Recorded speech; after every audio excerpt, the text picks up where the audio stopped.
Exodus chapter 39. Of the blue, purple, and crimson yarns, they made finely worked vestments for ministering in the holy place. They made the sacred vestments for Aaron, as the Lord had commanded Moses.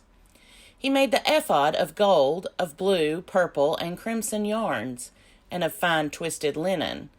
Gold leaf was hammered out and cut into threads to work into the blue, purple, and crimson yarns, and into the fine twisted linen in skilled design.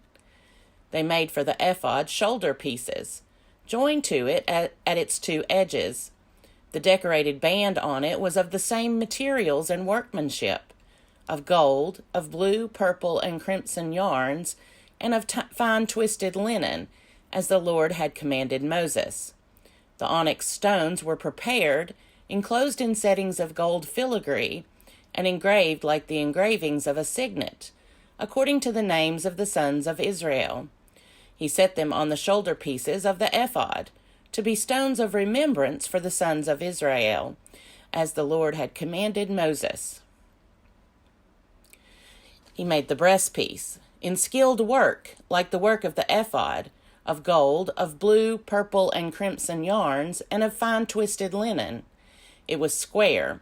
The breastpiece was made double, a span in length and a span in width when doubled. They set in it 4 rows of stones.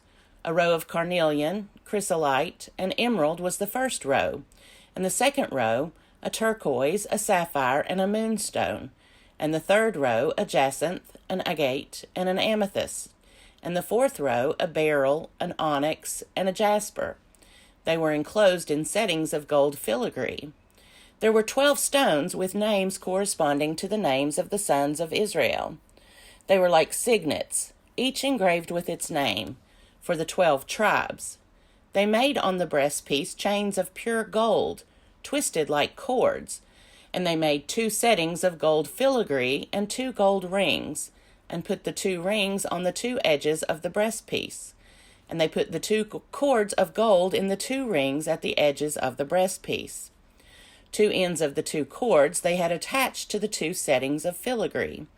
In this way they attached it in front to the shoulder pieces of the ephod. Then they made 2 rings of gold and put them at the 2 ends of the breastpiece on its inside edge next to the ephod. They made 2 rings of gold and attached them in front to the lower part of the 2 shoulder pieces of the ephod, at its joining above the decorated band of the ephod. They bound the breastpiece by its rings to the rings of the ephod with a blue cord, so that it should lie on the decorated band of the ephod, and that the breastpiece should not come loose from the ephod, as the Lord had commanded Moses. He also made the robe of the ephod woven all of blue yarn, and the opening of the robe in the middle of it was like the opening in a coat of mail, with a binding around the opening so that it might not be torn. On the lower hem of the robe they made pomegranates of blue, purple, and crimson yarn, and of fine twisted linen. They also made bells of pure gold, and put the bells between the pomegranates on the lower hem of the robe all around, between the pomegranates. A bell and a pomegranate, a bell and a pomegranate all around on the lower hem of the robe for ministering, as the Lord had commanded Moses. They also made the tunics, woven of fine linen, for Aaron and his sons, and the turban of fine linen, and the headdresses of fine linen, and the linen undergarments of fine twisted linen, and the sash of fine twisted linen, and of blue, purple, and crimson yarns, embroidered with needlework, as the Lord had commanded Moses. They made the rosette of the holy diadem of pure gold, and wrote on it an inscription, like the engraving of a signet, "Holy to the Lord." They tied to it a blue cord to fasten it on the turban above, as the Lord had commanded Moses. In this way all the work of the tabernacle of the tent of meeting was finished. The Israelites had done everything just as the Lord had commanded Moses. Then they brought the tabernacle to Moses, the tent and all its utensils, its hooks, its frames, its bars, its pillars, and its bases.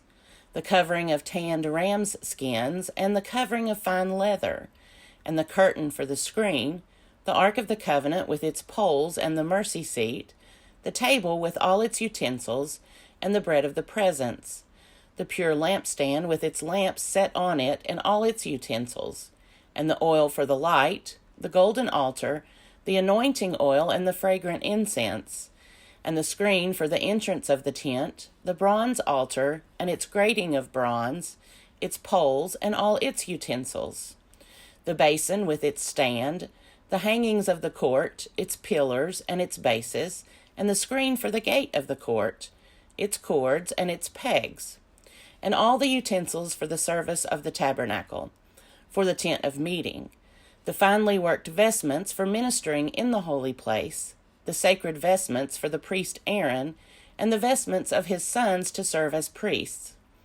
The Israelites had done all of the work just as the Lord had commanded Moses.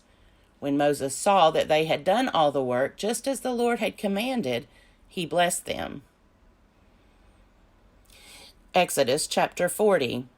The Lord spoke to Moses, "On the first day of the first month you shall set up the tabernacle of the tent of meeting.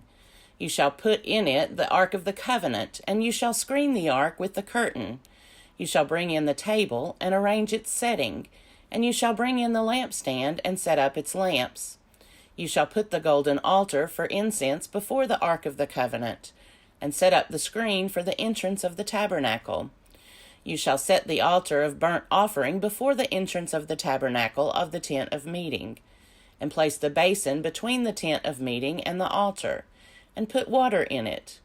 You shall set up the court all around, and hang up the screen for the gate of the court. Then you shall take the anointing oil, and anoint the tabernacle and all that is in it, and consecrate it and all its furniture, so that it shall become holy. You shall also anoint the altar of burnt offering and all its utensils, and consecrate the altar, so that the altar shall be most holy. You shall also anoint the basin with its stand, and consecrate it. Then you shall bring Aaron and his sons to the entrance of the tent of meeting, and shall wash them with water, and put on Aaron the sacred vestments, and you shall anoint him and consecrate him, so that he may serve me as priest.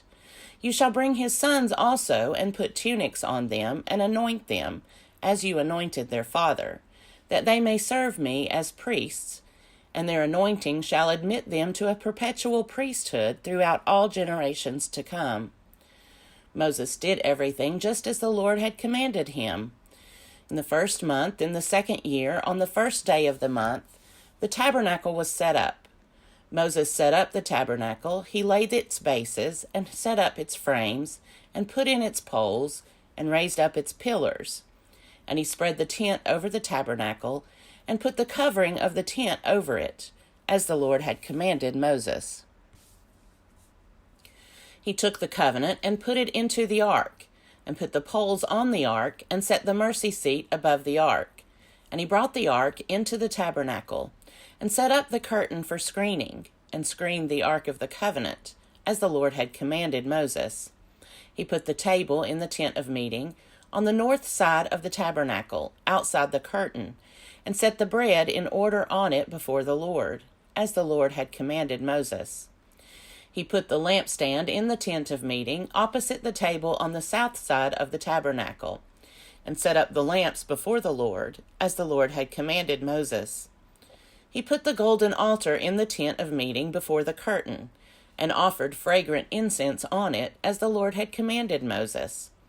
He also put in place the screen for the entrance of the tabernacle. He set the altar of burnt offering at the entrance of the tabernacle of the tent of meeting, and offered on it the burnt offering and the grain offering as the Lord had commanded Moses. He set the basin between the tent of meeting and the altar, and put water in it for washing, with which Moses and Aaron and his sons washed their hands and their feet. When they went into the tent of meeting, and when they approached the altar, they washed, as the Lord had commanded Moses. He set up the court around the tabernacle and the altar, and put up the screen at the gate of the court. So Moses finished the work. Then the cloud covered the tent of meeting, and the glory of the Lord filled the tabernacle. Moses was not able to enter the tent of meeting because the cloud settled upon it, and the glory of the Lord filled the tabernacle. Whenever the cloud was taken up from the tabernacle, the Israelites would set out on each stage of their journey. But if the cloud was not taken up, then they did not set out until the day that it was taken up. For the cloud of the Lord was on the tabernacle by day, and fire was in the cloud by night, before the eyes of all the house of Israel at each stage of their journey.